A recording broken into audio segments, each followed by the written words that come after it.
Today's 2,100 graduates have an equal amount of opportunity and a large number of stories to tell about struggle, perseverance, and success.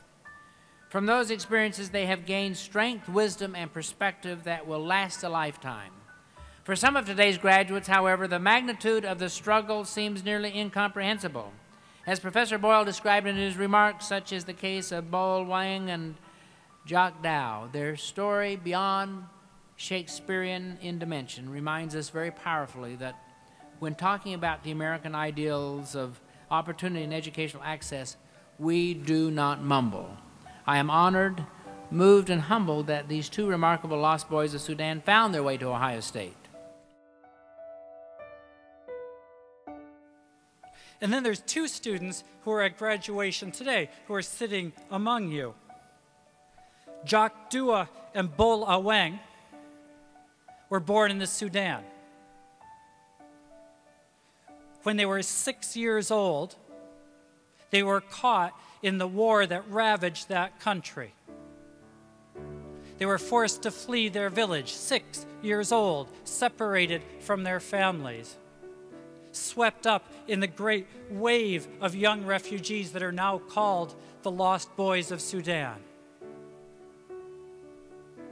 In search of safety, they walked 1,500 miles from Sudan to Ethiopia to a refugee camp in Kenya. They stayed 10 years, most of their childhood, in that refugee camp. Until in 2001, a UN resettlement agency brought them to the United States. They settled first in Tennessee. They attended a local community college, and both of them got their associate degrees. And then they came to the United States. They came to Ohio State. Jok to study international relations, Bol to do digital art. And as they built this new life, you could hardly forgive them if they tried to distance themselves as much as they could from that brutal world they'd left behind. But they didn't. 2 years ago, this month, after 20 years away, they went home to visit. And you got to imagine what that moment must have been like for them, to walk into a village that they only remembered through a haze of terror, to embrace family members they thought they'd never see again. But a visit wasn't enough. They decided that they wanted to do something for that village to help those people they had rediscovered. And so when they came back to OSU, they decided what that village needed was a medical clinic, and they were going to build it. And since then, they have devoted themselves to building support in Columbus for this clinic, to raising the money this clinic is going to require.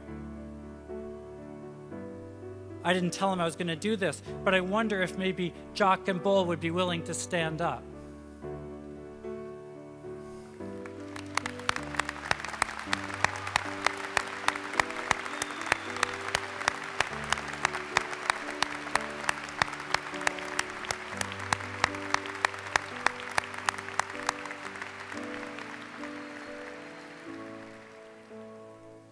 That is the American dream. That is opportunities created.